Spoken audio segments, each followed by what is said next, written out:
What if I told you that the greatest secret to peace, power, and purpose has nothing to do with controlling the world around you, but everything to do with mastering the world within you? Imagine this for a moment. Emperors, soldiers, slaves, and philosophers, people who lived in times of chaos, plagues, invasions, and betrayals, yet many of them found unshakable calm. They did not find it by changing circumstances, but by changing themselves. This is the very essence of Stoic philosophy, and it is why the message I'm about to share with you can completely transform the way you see your life. Because when you learn to focus on yourself, when you learn to build strength from within, everything else begins to fall into place naturally. Think of Marcus Aurelius, a man who was not only emperor of Rome, but also a thinker, a writer, and someone who lived in the eye of the storm. His empire was constantly under threat. Enemies at the gates, a plague ravaging his people, political conspiracies around every corner. And yet his journal, the words we now read as meditations, does not speak of hatred, revenge, or despair. Instead, it speaks of patience, discipline, and acceptance. Why? Because Marcus understood one thing: we cannot control the world, but we can always control ourselves. That is the Stoic path, and that is the path you and I can still walk today. This is not a philosophy of abstract theories or empty ideas. Stoicism is practical, raw, and direct. It is a guide for living. Epictetus, born a slave, once said, "Freedom is the only worthy goal in life. It is won by disregarding things that lie beyond our control."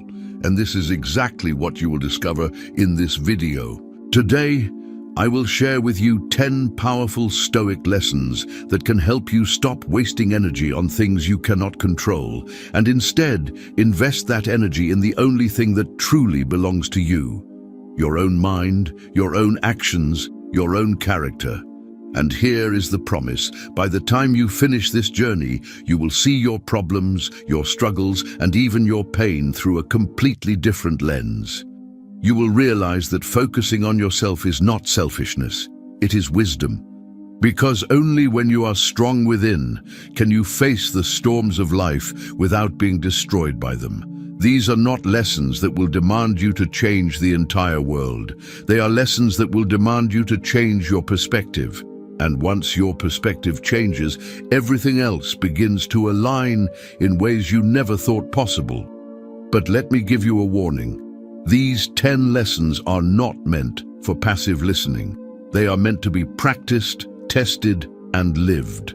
The Stoics believed that philosophy was not something to talk about, but something to apply every single day. As Seneca wrote, philosophy teaches us to act, not to speak. So I invite you not just to hear these teachings, but to put them into action, starting from today. Because transformation begins not with listening, but with doing. And here is something to keep in mind. Stay with me until the very end. Because the last teaching, the 10th lesson, is perhaps the most powerful, the one that Marcus Aurelius himself turned to in his darkest moments. It is a truth that has survived centuries. And if you embrace it, it can become the foundation of your strength. No matter what storms come your way, you don't want to miss it. Now, before we dive into these timeless lessons, I want to invite you to engage with me in a very simple way. Stoicism is not about passive reflection, it is about active participation. So here is my challenge for you. When you hear a phrase that strikes you, when you feel one of these teachings resonate deep within, I want you to pause and write in the comments the phrase, "Control yourself." It is a simple reminder, a short command, but a powerful one. By writing those 2 words, you are already practicing the Stoic discipline of turning inward, of reclaiming your power, and of focusing only on what truly belongs to you. So let us begin this journey together. Prepare yourself to walk the path of Marcus Aurelius, Epictetus, and Seneca. Prepare yourself to unlearn the distractions of the world and return to the essence of strength. Because when you learn to focus on yourself, When you train your mind to remain calm, disciplined, and unshakable, then, and only then, everything else in life will begin to fall into place. This is not just philosophy. This is a way of life, and it is waiting for you to claim it. Lesson 10. Accept the things you cannot control. When Marcus Aurelius sat down at the end of long, exhausting days as emperor, he often reminded himself of one simple truth. You have power over your mind, not outside events. Realize this, and you will find strength. This idea, perhaps the most powerful of all Stoic teachings, is the foundation upon which the entire philosophy rests. To focus on yourself and watch everything fall into place begins with acceptance. Acceptance that there are things in life beyond your command, and that peace comes only when you stop wrestling against them. Think about your own life for a moment. How much time have you spent wishing that people would change? How many hours have you lost in anger over circumstances that you had no ability to alter? How often have you replayed events in your mind, desperately hoping reality could have been different? Each of us has wasted days, even years, in this struggle. The Stoics saw it clearly. It is not the events themselves that torment us, but our resistance to them. Epictetus, born into slavery, could have lived his entire life in bitterness. His body was broken by a cruel master, leaving him crippled for life, and yet he rose to become one of the greatest teachers of philosophy. Why? Because he refused to let his mind be chained by what his body and his circumstances could not change. He taught that the first task of the philosopher is to draw a line between what is within our power, our thoughts, our choices, our actions, and what is not, other people, fortune, accidents, and death. If we confuse the two, we guarantee misery. If we see the line clearly, we unlock freedom. Consider how often modern life tests this lesson. You are stuck in traffic, and the frustration rises in your chest. But does your anger move the cars any faster? A storm cancels your flight, and all your carefully laid plans fall apart. But does shouting at the sky change the weather? A friend betrays your trust, and the pain is real. But does replaying the betrayal alter their choice? The Stoics remind us again and again, no. These things are not within your command. The only thing you can shape is how you respond. This acceptance is not weakness. It is not resignation. It is clarity. When you accept that the world will not bend to your will, you stop scattering your strength in 1,000 directions. You reclaim that energy and you direct it inward. You use it to discipline your reactions, to act with virtue, to endure with dignity. And paradoxically, when you stop trying to control the uncontrollable, you gain greater influence over your life than you ever imagined. Think of the calm person in a crisis, the one who keeps a steady voice while everyone else panics. That calm does not come from controlling the storm. It comes from refusing to let the storm control them. This is what Marcus Aurelius practiced daily. Surrounded by war, disease, and betrayal, he repeated to himself, "If you are pained by external things, it is not they that disturb you, but your own judgment of them." To live by this lesson is to embrace serenity. Imagine how different your life would feel if you stopped expecting the world to obey your desires. Imagine the weight lifted from your shoulders if you could truly say, "This is not mine to control, so I release it." In that moment, you step into freedom. This is the 10th lesson because it is both the simplest and the hardest. Simple because the line between what we control and what we do not is clear. Hard because our hearts still want to grasp the world and force it into submission. But remember this, the storms of life are not asking for your permission. They will come and go whether you resist or not. The choice you have is whether to drown in your resistance or to find peace in acceptance. So as we begin this journey through the Stoic path, hold on to this truth. Accept the things you cannot control and focus only on the strength of your own mind. In that focus, everything else begins to fall into place. Lesson 9. Master your reactions. Seneca once wrote, "We suffer more in imagination than in reality." The Stoics understood that while events may strike us from the outside, the true battlefield is within our own mind. Life will present difficulties, insults, losses, and pains, but the meaning of those events, whether they destroy us or strengthen us, depends entirely on how we choose to react. To focus on yourself and watch everything fall into place requires this inner mastery. Without it, you are tossed about by every external blow. With it, you become unshakable. Imagine walking through the marketplace of ancient Rome. A stranger bumps into you roughly, spilling wine on your cloak.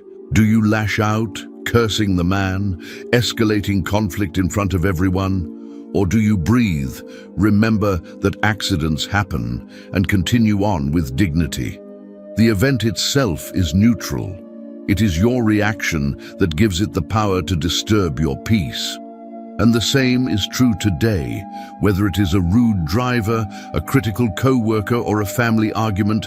The situation is far less important than the story you tell yourself about it, and the reaction you allow yourself to take. Epictetus compared life to a play. You do not control the script, the other actors, or the length of the performance.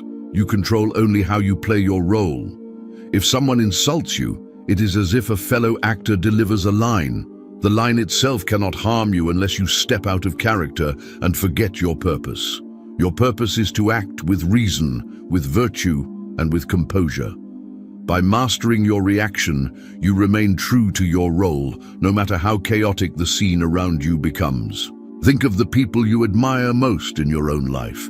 Chances are they are not the ones who lose control in anger, panic, or despair. They are the ones who remain calm in chaos, who keep steady when others collapse. Why do we admire them? Because they show us what real strength looks like. Not the strength to control everything, but the strength to control themselves. This mastery does not mean suppression. The Stoics did not teach us to deny our emotions or pretend they do not exist. Rather, they taught us to pause, to examine, and to choose our response deliberately. Anger will rise, fear will appear, grief will visit. These are natural, but you are not required to act blindly under their command. Marcus Aurelius practiced this discipline every day. He reminded himself, "You have power over your mind. Externally, nothing can harm you. But if you lose control of your reactions, you harm yourself."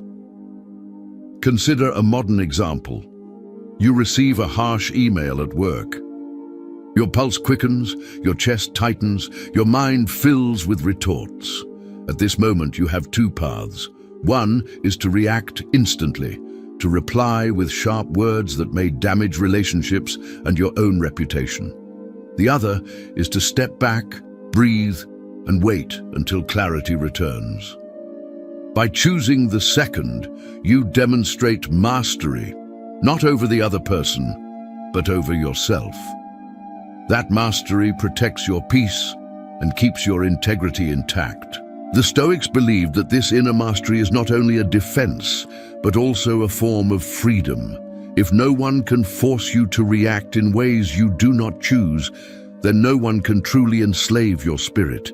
They can insult you, but you are free not to be insulted. They can harm your body, but you are free to choose courage. They can take away possessions, but you are free to practice detachment. This is why Epictetus, though once a slave, was freer in spirit than many emperors. Training this mastery is a lifelong practice. It begins with awareness, catching yourself in the moment before you react. It continues with discipline, reminding yourself of what truly matters and what does not.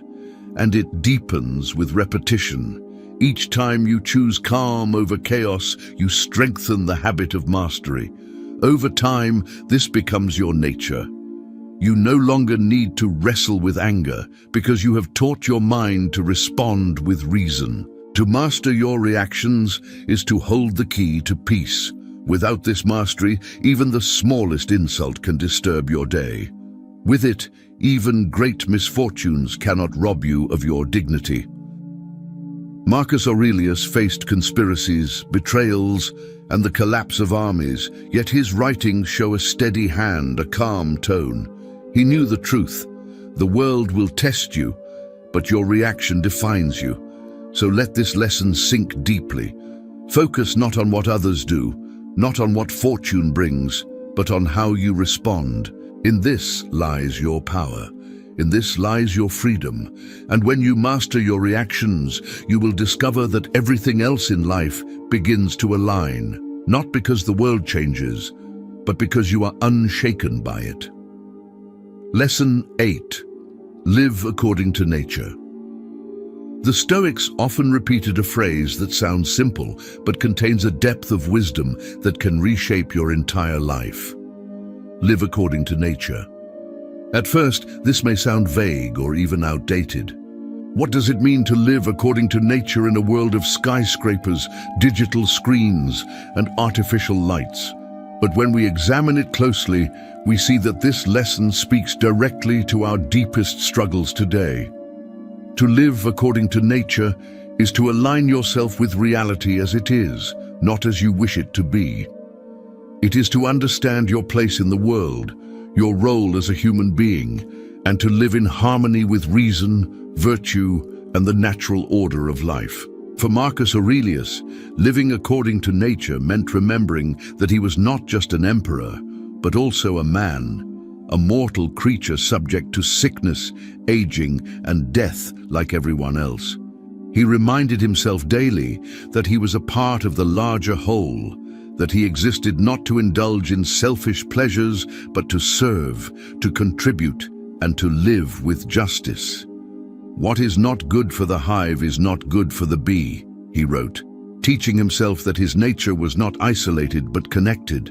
In our modern lives, this lesson is more important than ever. So much of our suffering comes from resisting nature. We demand that life be easy, but nature has given us challenge.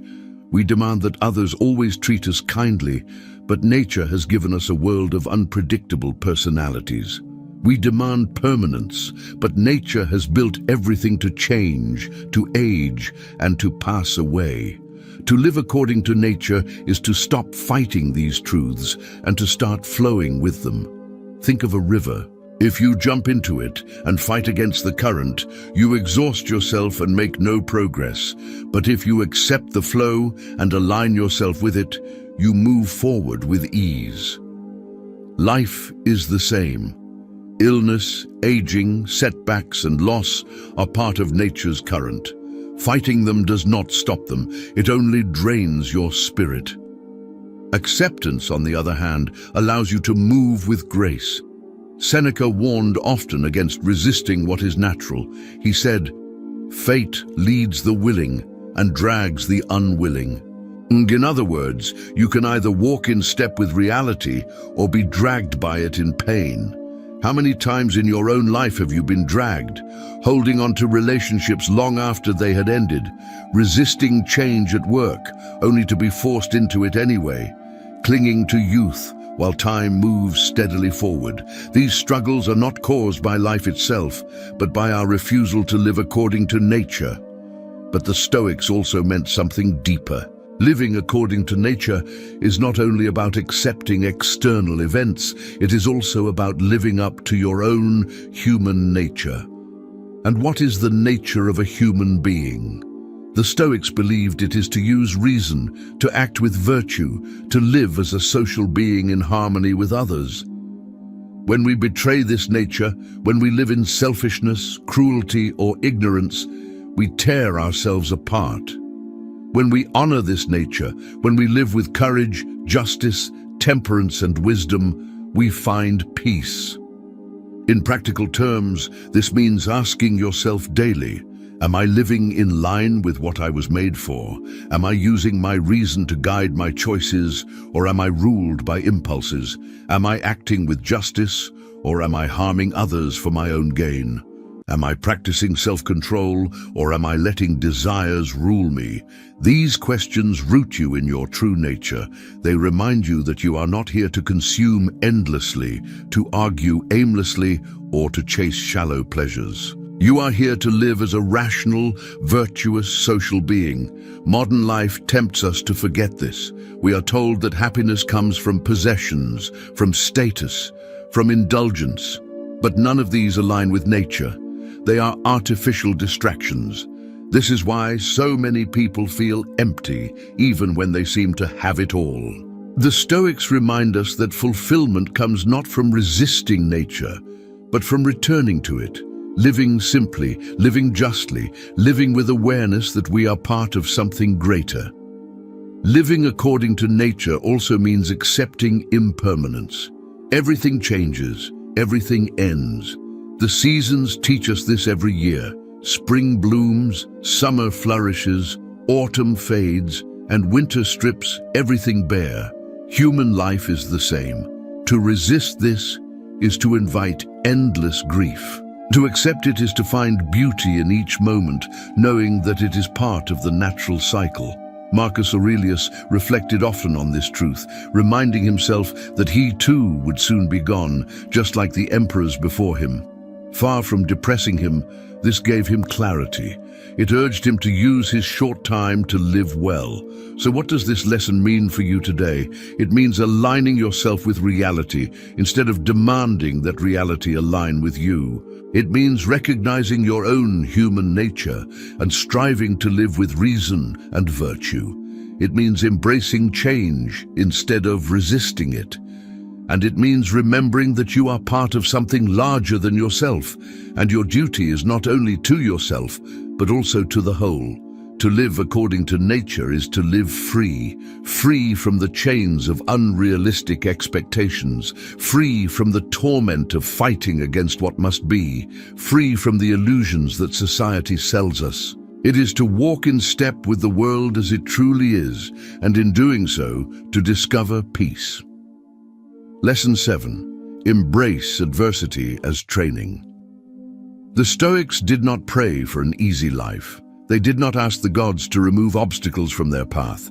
Instead, they trained themselves to see every difficulty as an opportunity to grow stronger. To them, adversity was not an enemy, but a teacher, not a punishment, but a form of training for the soul. Marcus Aurelius expressed this clearly: the impediment to action advances action. What stands in the way becomes the way. This is one of the most radical and liberating lessons of Stoic philosophy. Imagine if instead of shrinking from problems, you welcomed them as exercises for your mind. Imagine if every insult became a chance to practice patience, every loss a chance to practice detachment, every setback a chance to practice resilience. This is what it means to embrace adversity as training. Think of a soldier preparing for battle. He does not grow stronger by sitting in comfort. He grows stronger by facing challenges, lifting heavy burdens, enduring pain, and testing his limits. Life works the same way. Without adversity, our character remains weak, untested, and fragile. With adversity, we develop the inner muscles of courage, endurance, and wisdom. Seneca warned against wishing for a life without hardship. He said, "A gem cannot be polished without friction, nor a man perfected without trials. If you avoid struggle, you avoid growth. If you hide from pain, you hide from strength. The very difficulties you fear are the ones that can shape you into the person you were meant to become." Consider your own experiences. Look back at the hardest moments of your life, the failures, the heartbreaks, the losses. Were they pleasant? No. Did they test you? Absolutely. But are you not stronger, wiser, and more resilient because of them? Many people, when asked to name their turning points in life, point not to moments of ease, but to moments of struggle. It was in those moments that they discovered their true capacity.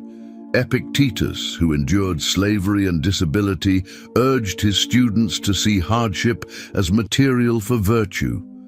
If life gave them pain, it was material for endurance. If life gave them injustice, it was material for justice. If life gave them fear, it was material for courage.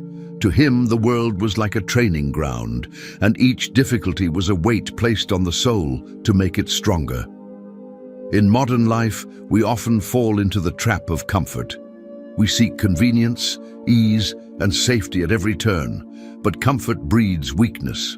If we never challenge ourselves, even small problems overwhelm us. This is why so many people break down over trivial inconveniences. They have never trained for hardship. The Stoics remind us to welcome struggle, not as something to be feared, but as something to be embraced. This does not mean you should seek out suffering for its own sake. The Stoics did not glorify pain. What they taught was that when pain comes, as it inevitably will, you must meet it with the right mindset. Instead of saying, "Why me?" say, "Why not me? Here is my chance to prove my strength." Instead of asking for a lighter burden, train yourself to carry a stronger back. Marcus Aurelius himself lived through plague, war, and betrayal. He could have complained endlessly, but instead he trained his mind to see each difficulty as part of his duty. Every night in his journal, he reminded himself that life was not meant to be easy. He saw each obstacle as material for the practice of virtue, and this is why his words still inspire us centuries later, because he lived what he wrote. Imagine how different your life would feel if you adopted this perspective. Instead of fearing adversity, you would welcome it. Instead of breaking under pressure, you would grow from it. Instead of asking life to spare you from storms, you would train yourself to become the storm. This is the strength the Stoics cultivated, a strength available to you as well. So the next time life challenges you, pause and remind yourself, this is training. This pain is polishing me. This obstacle is shaping me. The more you embrace adversity as training, the stronger you become. And when you focus on strengthening yourself in this way, everything else in life begins to fall into place. Lesson 6. Detach from desire. One of the most dangerous traps of the human mind is desire, the endless craving for more, the constant hunger for what we do not yet have. The Stoics saw this clearly. They understood that unchecked desire chains us to disappointment, because the moment we gain what we crave, the satisfaction fades and new cravings rise again. Seneca warned us, "It is not the man who has too little, but the man who craves more, that is poor." To focus on yourself and watch everything fall into place, you must learn the discipline of detachment from desire. This does not mean rejecting all pleasure or abandoning all ambition. The Stoics were not ascetics hiding in caves. They believed in enjoying life's gifts, but only in moderation, and never as slaves to them. The lesson is not to eliminate desire completely, but to master it, so that you possess your desires rather than letting your desires possess you. Think about how desire works in modern life. You want a new phone, a new car, a bigger house. You convince yourself that once you have it, you will finally be content. And for a brief moment, you are. But soon, the shine wears off, and your mind begins to crave the next thing. This is the cycle of desire, an endless treadmill that never allows rest. The Stoics saw it for what it is, a trap that steals our peace. Epictetus taught his students to practice a simple exercise. When you desire something, pause and remind yourself that it is not truly yours. The object, the outcome, the recognition, all of it lies outside your complete control. You may gain it or you may not, and if your happiness depends on it, then your happiness is chained to fortune. But if you detach, if you say to yourself, "I will enjoy it if it comes, but I do not need it to live well," then you are free. Detachment from desire also means training your mind to see abundance in what you already have. Seneca urged his students to practice gratitude, to remind themselves daily of the wealth already within reach. It is not the man who has little, but the man who longs for more. that is poor. When you look around and realize that you already have food, shelter, friendships, and the capacity to think and act, you begin to see how rich you truly are. Desire loses its grip when gratitude takes its place. Marcus Aurelius wrote often about the danger of being ruled by desire. As emperor, he had access to immense wealth and power, yet he lived simply. He reminded himself that luxury is fragile, that it distracts from virtue, and that it never leads to true fulfillment. What he valued most was not possessions, but character, the ability to remain calm, just, and disciplined regardless of external circumstances. In modern terms, this lesson invites us to step back from consumer culture. Everywhere we turn, advertisements tell us we are lacking, that we need more to be complete. But the Stoic answer is clear. You do not need more, you need less desire. You need to free yourself from the illusion that happiness lies in the next purchase, the next promotion, the next achievement. Happiness lies in mastering yourself, not in acquiring more things. This does not mean abandoning ambition. The Stoics valued purposeful work and meaningful goals, but they distinguished between healthy ambition, guided by reason and virtue, and unhealthy desire, driven by greed and vanity. You can strive to improve yourself, to serve others, and to fulfill your potential without being enslaved by craving. The key is to pursue goals with effort, but to release the need for outcomes beyond your control. Detachment from desire also prepares us for loss. Everything we possess is temporary. Our wealth, our health, our relationships, all of it can be taken away in an instant. If we cling to them as if they were permanent, we invite despair when they vanish. But if we practice detachment, we enjoy them fully while they last, and we let them go with grace when nature demands it. As Epictetus said, "When you kiss your child, say to yourself, 'Tomorrow he may die.'" This was not cruelty. It was clarity. It was a reminder to love without clinging, to enjoy without enslaving your heart to what must eventually pass. To detach from desire is to claim freedom. Imagine no longer being tormented by cravings you cannot satisfy. Imagine no longer being ruled by envy when others have what you do not.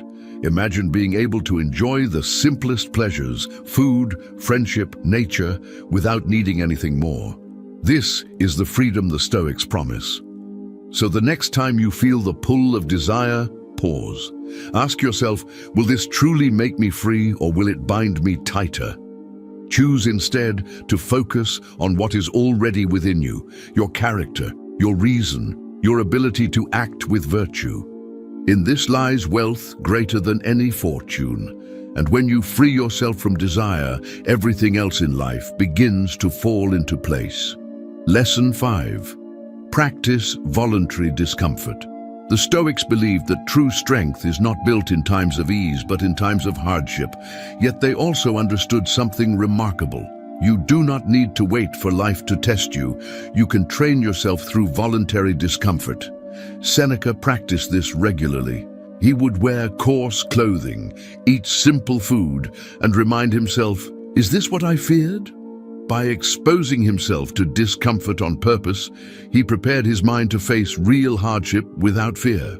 This lesson may sound strange to our modern ears. Why would anyone willingly embrace discomfort in a world where we spend so much energy avoiding it? We heat our homes in the winter, cool them in the summer, and design our lives to maximize comfort at every turn. And yet the more comfort we chase, the weaker we become.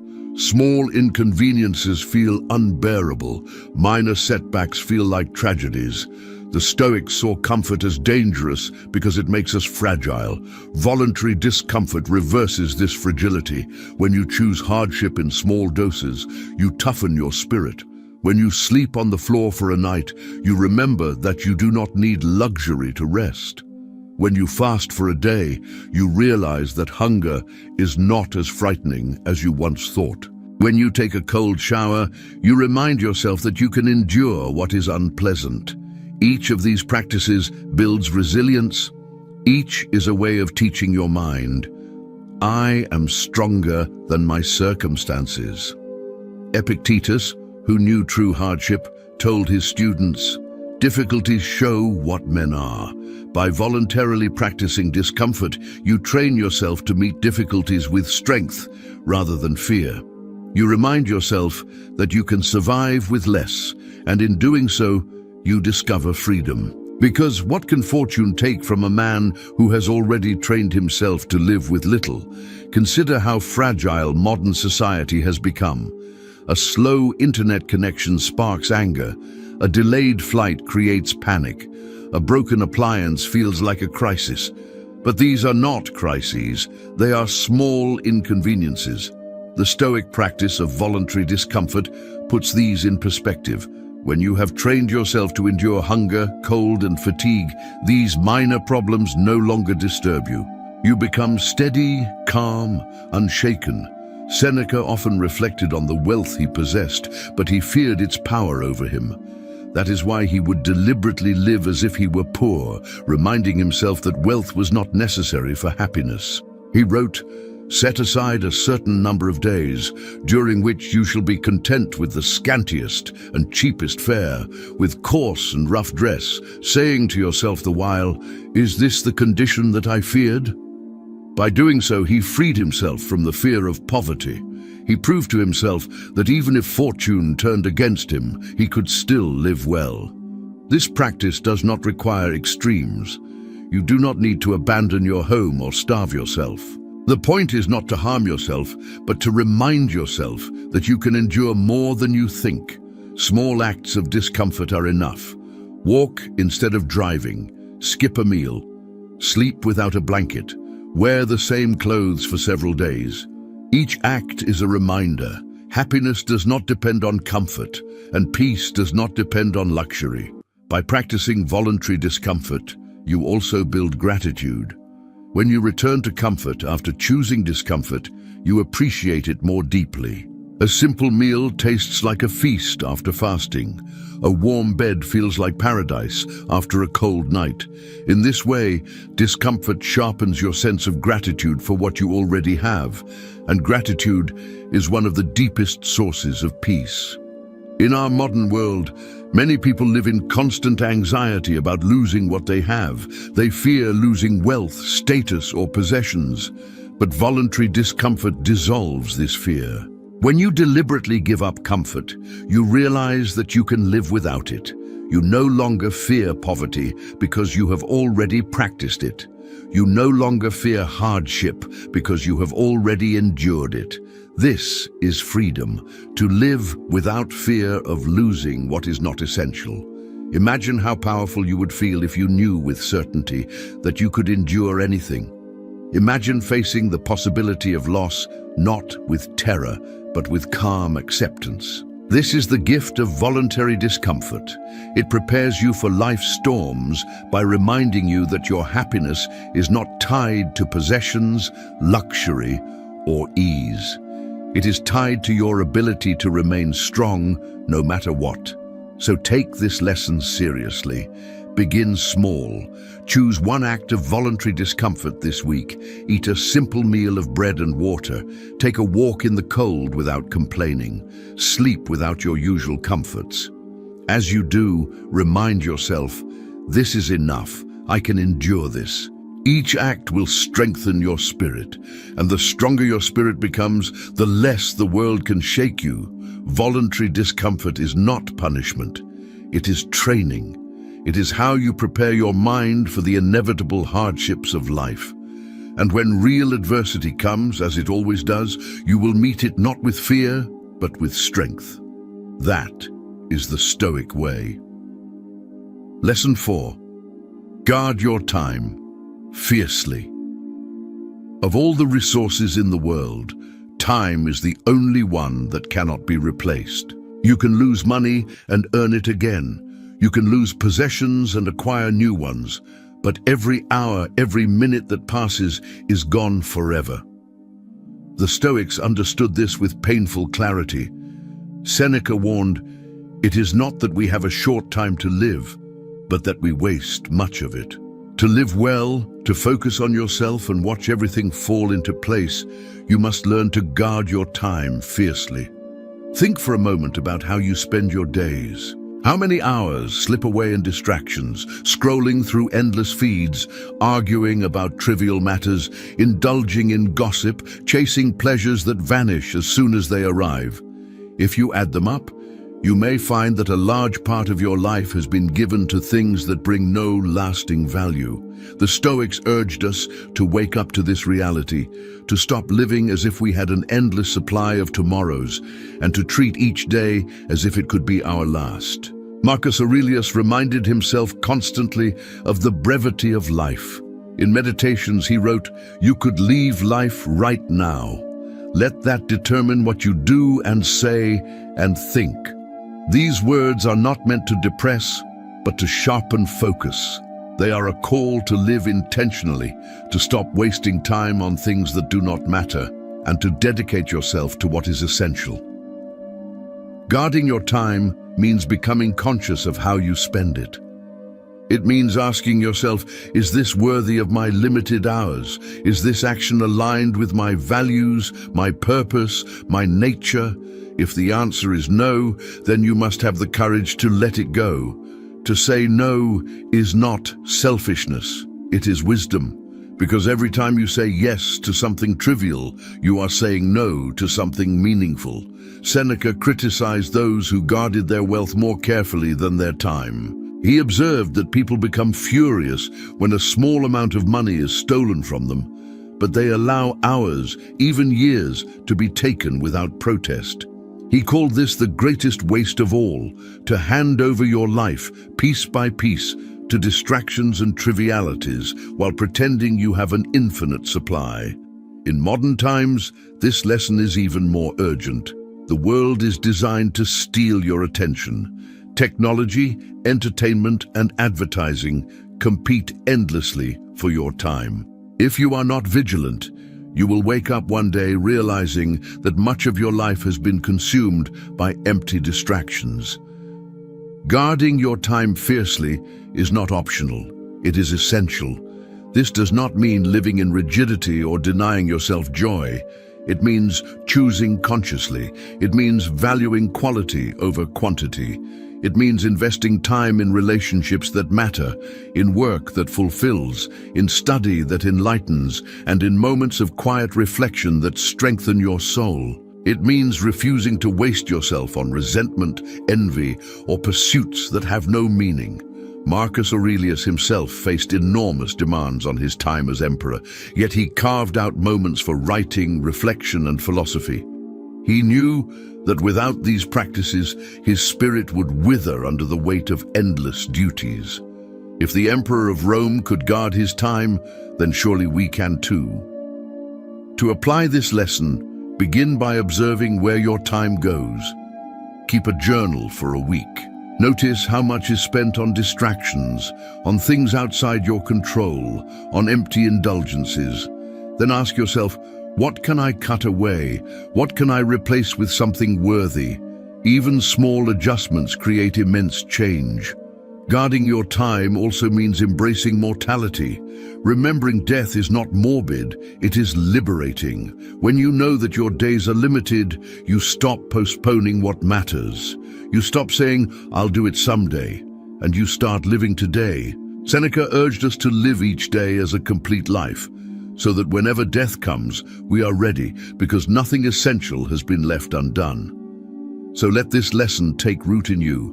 Stop wasting hours as if they were endless.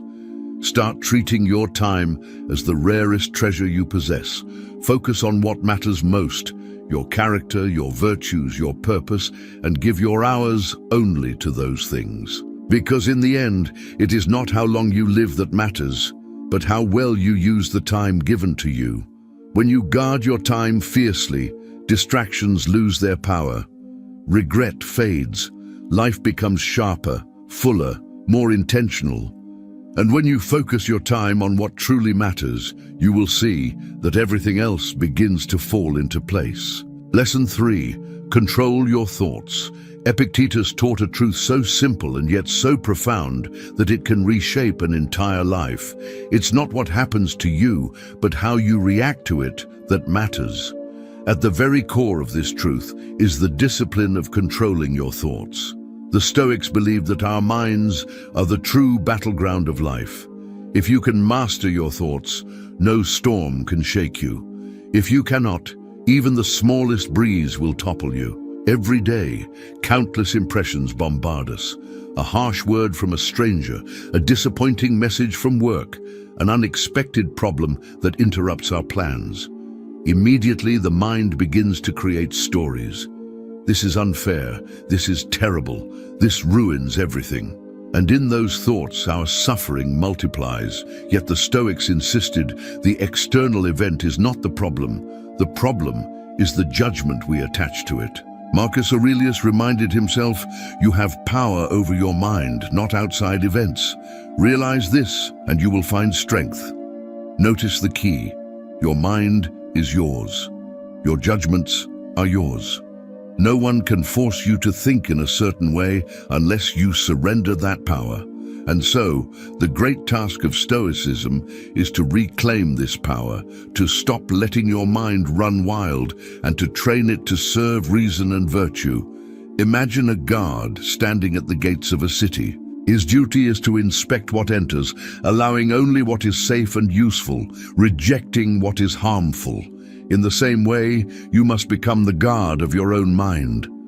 Do not allow every impression to storm the gates. Do not let every fear, every insult, every temptation take residence inside your thoughts.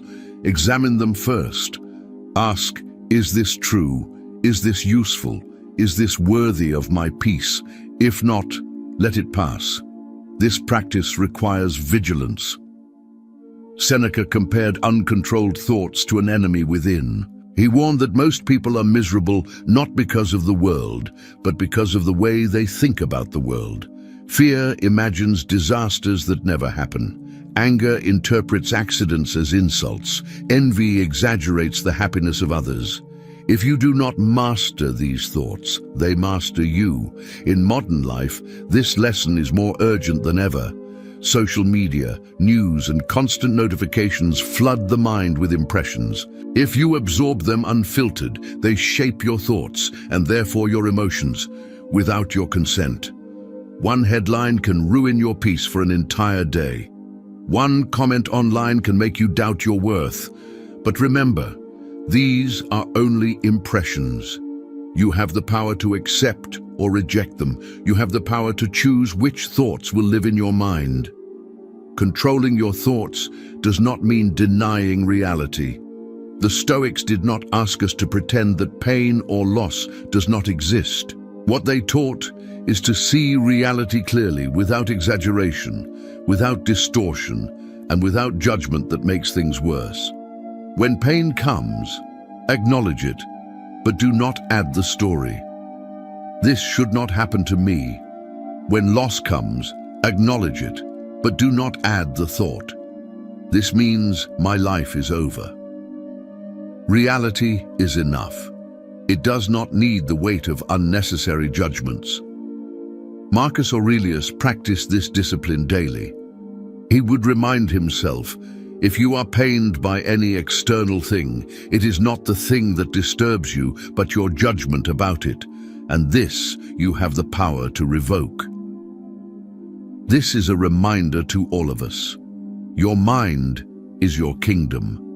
You are free when you choose what thoughts will rule you, so let this lesson take root. Guard your thoughts. When fear rises, question it. When anger surges, pause before you believe it. When envy appears, remind yourself that appearances deceive. Do not be the slave of every thought that crosses your mind. Choose wisely, and you will find peace. And here is my invitation to you.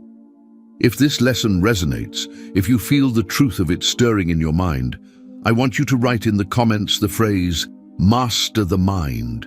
By writing these words, you remind yourself that control is possible. that you are not helpless before your thoughts. It is a declaration, a commitment, and a practice. Remember, thoughts shape your reality. Control them, and you control your life. Lesson 2. Focus only on what you can control. If there is one principle that defines the entire Stoic way of life, it is this: some things are within our control, and some things are not. Epictetus opened his Enchiridion with these words because he believed that forgetting this distinction is the root of human misery. To live wisely, to live freely, you must learn to focus only on what is within your power and to let go completely of everything else. Consider how much of your daily suffering comes from ignoring this truth. You become anxious about what others think of you, though their opinions are not yours to command. You grow angry at the weather, though no protest can stop the storm. You despair over the passing of time, though no effort can slow its march. All of this energy, all of this pain, wasted on what you cannot control. And while you are consumed by these battles, you neglect the one battlefield that is truly yours: your own choices, your own thoughts, your own actions. The Stoics taught that freedom is found in narrowing your focus. You do not need to control the world. You need only to control yourself, your judgments, your intentions, your virtues. These belong entirely to you. No tyrant, no disaster, no misfortune can take them away. Epictetus, though born a slave, was freer in spirit than many emperors because he understood this. His body could be chained, but his will was untouchable. Marcus Aurelius practiced this discipline as emperor. He was surrounded by war, betrayal, and sickness. Every day, forces beyond his command shaped the fate of the empire. Yet in his journal he reminded himself, "You have power over your mind, not outside events. Realize this, and you will find strength." Notice what he does not say. He does not say, "Change the world and you will find peace." He says, "Change your mind and peace is yours already." In modern life, this lesson is revolutionary. We live in an age of constant distraction, where we are invited to pour our energy into things far beyond our reach. The endless churn of news, the gossip of strangers, the opinions of millions online. The more we chase control over these things, the weaker we feel, because control never comes. But when you pull your focus back to what is within you, your discipline, your honesty, your effort, you reclaim your strength. This focus is not passive. It does not mean ignoring the world or becoming indifferent to others. It means engaging with the world in the right way. You cannot control how others act, but you can control whether you respond with patience or anger. You cannot control whether fortune brings success or failure, but you can control whether you meet both with dignity. You cannot control how long you live, but you can control how well you live today. That is enough. Seneca warned against wasting our lives in fear of things we cannot command. He wrote, "He suffers more than necessary who suffers before it is necessary." How often do you suffer in advance, worrying about outcomes you cannot shape? This is the prison of the uncontrolled mind. The Stoic answer is to let go, to say, "This is not mine, this is not under my command. I release it." And with that release, peace begins to return. Think of an archer. His task is to prepare his bow, steady his hand, and aim carefully. Once the arrow is released, the outcome is beyond him. The wind may shift, the target may move, the arrow may break. If he ties his peace to the arrow's flight, he will live in endless anxiety. But if he ties his peace to the act of aiming well, he is free. Life is the same. Do your duty, play your part, aim well, and release the outcome. This discipline is not easy. The mind will always try to grasp what lies beyond its reach. But each time you remind yourself, each time you pull your focus back to your own choices, you grow stronger. Over time, this becomes your nature. You stop wasting energy on the impossible, and you invest everything into the possible. your own virtue. So here is my challenge to you. Begin today. The next time you feel frustration, rise, pause, and ask, is this within my control? If the answer is no, release it. If the answer is yes, act with reason and virtue. This simple question can transform your entire life, and I want you to declare this commitment now. Write in the comments the phrase, "My power is mine." These words are a reminder that your true strength lies not in controlling the world, but in controlling yourself. They are a promise to yourself, a daily practice, and a shield against despair. Focus only on what you can control and let go of everything else. In this, you will find freedom. In this, everything else begins to fall into place. Lesson 1. Live with virtue above all. At the heart of Stoic philosophy lies a principle so clear and so powerful that it forms the foundation of everything else. The only true good is virtue, and the only true evil is vice. Wealth, health, pleasure, and status may come and go, but they are not in themselves good or bad. They are indifferent. What matters, what defines the quality of a life, is how you live. With wisdom, with justice, with courage, and with temperance. This is the Stoic vision of the highest good. Marcus Aurelius, ruler of the largest empire in the world, reminded himself daily that power and glory were meaningless if not used with virtue. He wrote, "Just that you do the right thing. The rest doesn't matter." Imagine an emperor surrounded by wealth, armies, and endless temptations, reducing life to such simplicity. Do the right thing. That is enough. Seneca echoed this truth when he wrote, "A good character once established is not easily overthrown." For him, virtue was the anchor that holds us steady through all of life's storms. Without it, we are lost, tossed about by desires, fears, and accidents. With it, we are secure, no matter what fortune brings. To live with virtue above all is to recognize that your character is the only possession that truly belongs to you. You may lose health, but you do not lose the choice to act with courage. You may lose wealth, but you do not lose the ability to act with justice. You may lose friends or status, but you do not lose the power to live with wisdom. Everything external can be taken from you.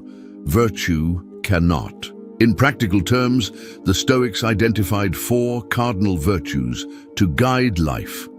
Wisdom, to see the world clearly without illusion and to act according to reason. Justice, to give others their due, to live fairly, to treat others as part of the same human family. Courage, to face fear, pain, and hardship with strength without running away. Temperance, to control your desires, to live with balance, and to avoid being ruled by excess.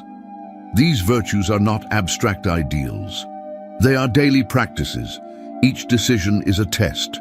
Will you choose wisdom or ignorance, justice or selfishness, courage or cowardice, temperance or indulgence? Over time, these choices shape your character, and your character shapes your destiny. Living with virtue above all also brings freedom. If you believe that wealth or pleasure is the highest good, then you are enslaved to fortune, happy when you have them, miserable when you do not. But if virtue is the highest good, then no loss can ruin you. Fortune may strip away everything external, but it cannot touch your integrity. And a person who lives with integrity is untouchable. In modern life, this lesson is more needed than ever.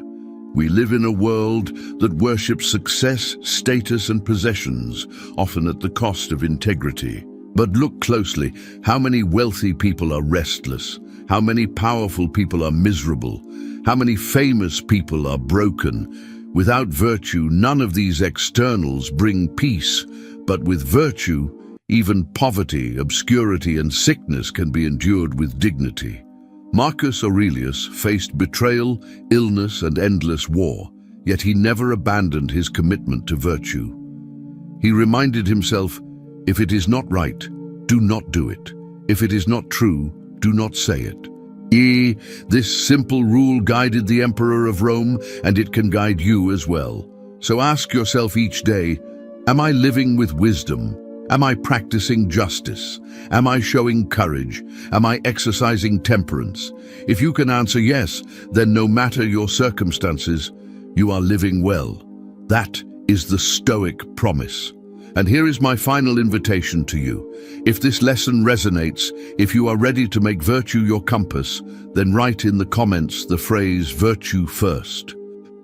These two words are more than a slogan. They are a declaration of your highest priority, a reminder that character is the foundation of freedom, and a commitment to live as the Stoics lived. Because when you place virtue above all else, everything else in life begins to fall into place. We have traveled together through 10 timeless lessons of Stoic philosophy, and each one has carried us deeper into the heart of a truth the ancients knew well. The world is uncertain, unpredictable, and often harsh, but peace is always within reach if you learn to master yourself. This is the wisdom that sustained Epictetus in slavery, Seneca in political danger, and Marcus Aurelius on the throne of an empire in chaos. And it is the same wisdom that can sustain you today in a world filled with distractions, anxieties, and endless pressures. Think back to where we began, with the call to focus on yourself and watch everything else fall into place. This is not selfishness. It is clarity, because what is the alternative? To spend your life trying to control what cannot be controlled, to anchor your happiness to the shifting winds of fortune, possessions, or the opinions of others. That path leads only to frustration. The Stoics showed us another way, the way of inner strength, of reason, of virtue.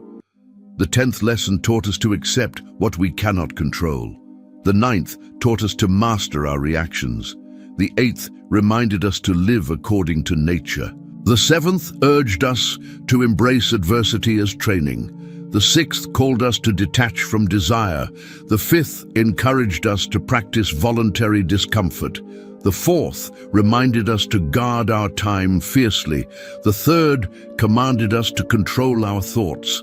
The 2nd taught us to focus only on what is within our power, and the 1st placed virtue above all else. Together, these lessons form a complete philosophy of life, not abstract theories, but practical tools. Tools you can use today, in your relationships, in your work, in your struggles. Tools that remind you that peace is not found in changing the world, but in changing yourself. That happiness is not found in chasing pleasure, but in living with virtue. That strength is not the absence of hardship, but the ability to meet hardship with dignity. And so, as we close this journey, I want you to pause and reflect. Which lesson spoke to you the most? Was it the call to guard your time, reminding you of the hours you waste and the urgency of living fully? Was it the reminder to detach from desire, showing you the chains that craving has wrapped around your spirit? Was it the discipline of focusing only on what you can control, freeing you from endless anxiety? Or was it the final lesson, the call to live with virtue above all, challenging you to make character your compass? Whatever it was, hold on to it. Do not let it remain as mere words. The Stoics despised philosophy as a game of ideas. They demanded philosophy as a way of life. Marcus Aurelius did not write meditations to publish a book. He wrote it to train his mind, to live better, to hold himself accountable. Seneca did not write his letters to impress others, but to remind himself and his friends that time is short and virtue is urgent. Epictetus did not speak to entertain, but to transform. That same call now comes to you. Ask yourself, what will you do differently tomorrow? Will you catch yourself when desire pulls you forward and remind yourself that you already have enough? Will you notice when anger surges and choose instead to remain calm?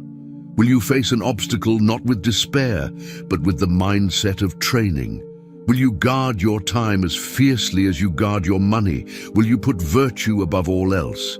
This is the work of a lifetime. No one becomes a Stoic overnight. Even Marcus Aurelius confessed his failures and his struggles daily. The goal is not perfection, but practice. Each day is a new chance to live more wisely, more courageously, more justly, and with more temperance. And with each small step, you become freer, stronger, calmer. Think of the kind of person you want to be remembered as. Not the titles, not the possessions, not the fleeting achievements, but the character. Do you want to be remembered as someone ruled by fear, anger, and greed, or as someone who lived with reason, with dignity, with virtue? The choice is yours, and it is made not in grand gestures, but in the daily discipline of your thoughts and actions. And here is the final challenge I leave with you. Write in the comments the phrase, "Live with virtue." Let these words be your compass, your reminder, your commitment. Each time you see them, each time you repeat them, you are practicing Stoicism. You are declaring that no matter what fortune brings, your character remains in your control. At Diary Stoic, this is our mission. Not to fill your mind with theories, but to train it for life, to remind you again and again that peace comes from within, that the only true wealth is contentment, that the only true success is integrity, and that the only true power is mastery of yourself. So as we close, carry these lessons with you. Practice them not only in quiet moments, but in the heat of life, when emotions rise and challenges appear. Remember that adversity is your training ground, that desire is your chain unless you master it, that time is your most precious treasure, that your thoughts shape your reality, and that virtue is the highest good. Focus on yourself, guard your mind, live with reason, act with justice, show courage, practice temperance, and trust that when you do, everything else will fall into place, not because the world has changed, but because you have. This is the Stoic way. This is the path of strength, and this is the invitation of Diary Stoic, to walk this path together day by day, thought by thought, choice by choice.